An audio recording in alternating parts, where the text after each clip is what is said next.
আসসালামু আলাইকুম। আমি doctor Rezwan Baijit, clinical and radiation oncologist হিসেবে কর্মরত আছি lab 8 cancer hospital and super speciality সেন্টারে। আমি আজকে বলবো রেডিওথেরাপি সম্পর্কে কিছু কথা বলবো।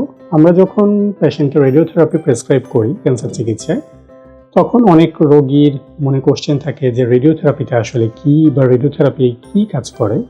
তো আসলে রেডিওথেরাপি হচ্ছে এক ধরনের এক্স-রে। আপনারা অনেকেই এক্স-রে শব্দের সাথে পরিচিত, যা আমরা হয়তো বুকের এক্স-রে করতে কাজে লাগাই বা ডায়াগনস্টিক পারপাসে আমরা কাজে লাগাই।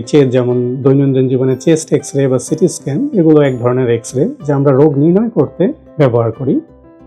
আর রেডিওথেরাপিতে আমরা যেই এক্স-রে রশ্মিটা ইউজ করি তা হচ্ছে এটা এক ধরনের এক্স-রে, বাট তার এনার্জি বা শক্তিটা অনেক বেশি। এই মোর পাওয়ারফুল এনার্জিটা দিয়ে আমরা ক্যান্সার কোষকে নির্মূল করতে ব্যবহার করি। রেডিওথেরাপি দেওয়া হয় হচ্ছে লিনিয়ার অ্যাক্সেলারেটর নামক অত্যাধুনিক মেশিনের মাধ্যমে রেডিওথেরাপি প্রোডাকশন করে রেডিওথেরাপি শরীরের নির্দিষ্ট অংশে, যেমন ধরুন ব্রেস্ট ক্যান্সারের ক্ষেত্রে শুধু সেই ব্রেস্ট এবং তার আশেপাশের লিম্ফ নোড রিজিয়নগুলোকে ধরে রেডিওথেরাপি দেওয়া হয়। খুব ছোট এবং সুনির্দিষ্ট জায়গা ধরে রেডিওথেরাপিটা দেওয়া হয়। রেডিওথেরাপি অনেকভাবে ক্যান্সার চিকিৎসায় এখন রেডিওথেরাপির ব্যবহার খুব সর্বজনীন। কখনো কখনো রেডিওথেরাপি দেওয়া হয় অপারেশন করার পরে, টিউমারটা হয়তো ফেলে দেওয়া আছে কিন্তু টিউমারটা ফিরে আসার সম্ভাবনা অনেক বেশি। সেই ক্ষেত্রে টিউমারটার ফিরে আসার সম্ভাবনা প্রতিরোধ করতে সেই অপারেশনের জায়গায় রেডিওথেরাপিটা দেওয়া হয়। কখনো কখনো দেখা যায় যে টিউমারটা বেশ বড় বা কিছুটা আশেপাশের জায়গায়ও ছড়িয়েছে, কিন্তু যদি চেষ্টা করা হয় তাহলে অপারেশনটা কন্ট্রোল করা সম্ভব। সেই ক্ষেত্রে প্রথমে রেডিওথেরাপি দিয়ে টিউমারটাকে ছোট করা হয়। যেমন রেকটাম ক্যান্সারে বা মলদ্বারের ক্যান্সারে শুরুতে রেডিওথেরাপি দিয়ে প্রথমে টিউমারটাকে ছোট করা হয়, পরবর্তীতে আমরা অপারেশনের জন্য ডক্টরের কাছে পাঠাই, সার্জনের কাছে পাঠাই।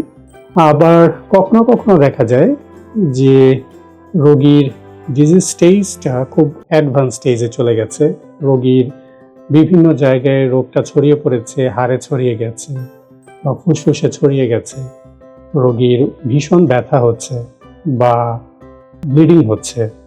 সেই ক্ষেত্রে ব্যথা নিরাময়ের জন্য বা ব্লিডিং বন্ধ করার জন্য সেই ক্ষেত্রেও রেডিওথেরাপি দিয়ে দেওয়া হয়।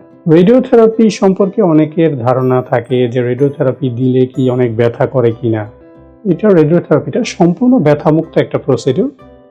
এইখানে বেসিক্যালি আমরা সিটি স্ক্যানে যেরকম স্ক্যান নেওয়া হয় সেরকম অত্যাধুনিক একটা মেশিনে কম্পিউটারের সফটওয়্যারের মাধ্যমে পুরো রেডিয়েশন প্রসিডিউরটা কন্ট্রোল করা হয় এবং এতে সাইড ইফেক্টের পরিমাণও অনেক কম। অন্যান্য গড়পড়তা চিকিৎসার তুলনায় রেডিওথেরাপিতে সাইড ইফেক্টের পরিমাণ বেশ কম। তারপরও ছোটোখাটো কিছু সমস্যা হতে পারে, যেমন চামড়া কালো হয়ে যাওয়া বা কিছুটা কখনো কখনো চামড়া উঠে যায় বা কারো কারো ক্ষেত্রে কিছুটা ব্যথা হতে পারে। এই ধরনের টুকটাক সমস্যা দেখা যেতে পারে।